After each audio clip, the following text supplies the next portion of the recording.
The rain had already soaked through his coat when Marcus Hale reached the edge of the collapsed bridge. The roaring river below churned like something alive, swollen with the storm that had rolled in over the mountains that morning. The air smelled of mud and lightning, the sharp tang of danger hanging heavy in the air. He'd been following the distress signal for the last 2 hours, hoping, no, praying it wasn't too late. The message had been faint, broken through static. Help, vehicle down, please. Now, through sheets of rain, he saw the wreck. Half submerged in the current, a small silver car clung to a cluster of rocks, its headlights flickering weakly. He could just make out a figure inside, trapped. Marcus slid down the slick embankment, boots sinking into the mud. His heart hammered in his chest as he shouted, "Can you hear me?" A weak voice came back, muffled by the rain and the wind. "Help, please." He waded into the freezing water, each step fighting the pull of the current. The icy rush bit into his legs as he reached the driver's side. Inside, through the cracked glass, a young woman's face appeared, pale, drenched in blood and rainwater. Her hair clung to her cheeks, her breathing shallow. "Hang on," Marcus said, shouting over the roar. "I'm going to get you out." Her eyes fluttered open, green, luminous even in the storm. "Please make it quick," she whispered. Her voice trembled, a ghost of sound swallowed by the rain. Marcus froze for half a second. There was something in her tone, a quiet acceptance, a finality. But he shoved the thought aside. He pulled at the door handle. It didn't budge. The current rocked the car harder, threatening to drag it loose from the rocks. Time was slipping through his fingers like the cold water around his knees. He grabbed the crowbar from his belt and smashed the window. Glass shattered, spraying his face. She flinched but didn't scream. He reached in, unlocking the door and pulling it open against the pressure of the river. The water surged inside instantly. Her seatbelt was twisted, soaked, impossible to see in the dark.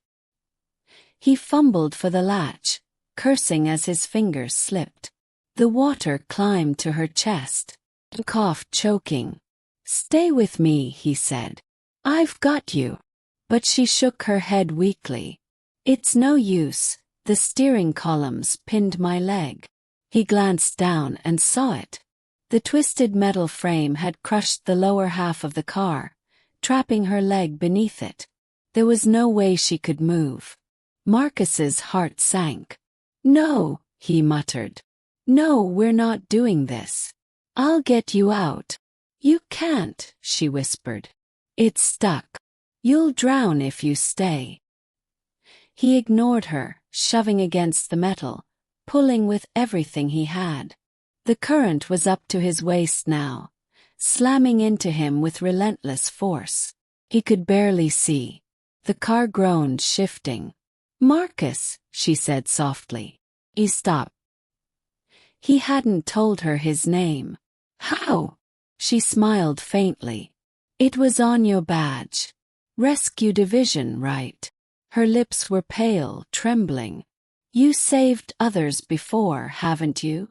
But not everyone." Her words hit like a knife. Memories surged. The faces he hadn't been able to save. The father and daughter from the fire. The boy in the flood last year. Their voices still haunted him. "I'm not losing you," he said through clenched teeth. "Marcus." She reached out, her cold fingers brushing his cheek. "Sometimes saving someone means letting them go." He shook his head violently. "No. Don't you dare give up on me. Please," she said, and her voice cracked. "Make it quick."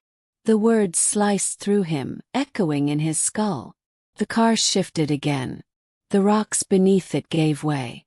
The rear end dipped sharply, dragging them both down another foot.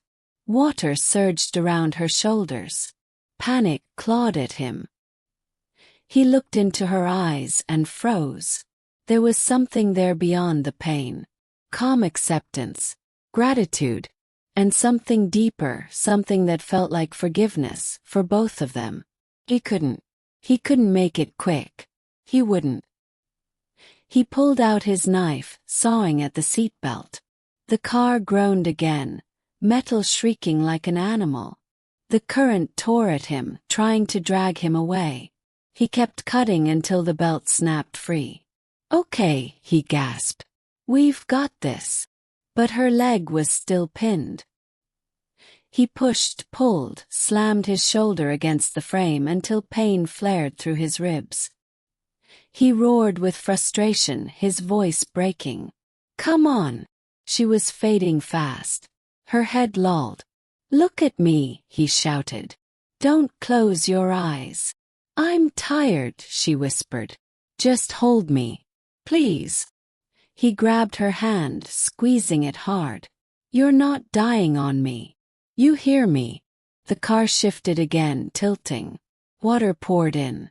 The world narrowed to her face, the rain streaking down her cheeks, her lips trembling as she mouthed something he couldn't hear. Then the rocks gave way. The car lurched. Marcus was ripped backward into the current. His hands still locked around hers. The force tore them apart, sweeping him under. He fought upward, gasping as he broke the surface, screaming her name, but she was gone. The car disappeared into the darkness below. He stumbled to the bank, collapsing onto the mud, chest heaving. The river carried the wreck downstream until it was swallowed by the storm. Marcus sat there for what felt like hours, rain pelting his face, numb and empty. When the rescue team arrived at dawn, they found him still there, staring into the water. They asked what happened, but he couldn't find the words. A week later they recovered the car. Her body was still inside, peaceful, almost untouched by the violence of the river. And in her hand, still clutched tight, was a torn scrap of his coat. Marcus attended the small memorial in silence. He didn't know her name until then. Evelyn Cross, 27, a teacher, returning home from visiting her mother. He stood by the water again that evening, the same river now calm and glassy under the setting sun. He whispered, "I couldn't make it quick." A soft wind brushed past, rippling the surface. For a moment, he thought he heard her voice in it, faint, warm, forgiving. He smiled, tears mixing with the fading rain. Sometimes he realized not making it quick wasn't failure. It was love, the kind that refused to stop fighting, even when the world said it was time to let go. He stood by the river again at dusk, the same place where it had all happened. The storm was gone now. The air smelled of pine and damp earth. The water moved gently, calm and quiet, as if it had never known rage. Marcus stared at the current, the memory of her voice still echoing. "Please, make it quick." He had replayed those words 1,000 times in his head, wondering if he should have listened, wondering if mercy would have been kinder. But when they found her body days later, something inside him changed. Her face had been serene, untouched by fear. In her hand, she still held a torn scrap of his coat, a reminder that in her last moments she hadn't been alone. She'd held on to him, a hope.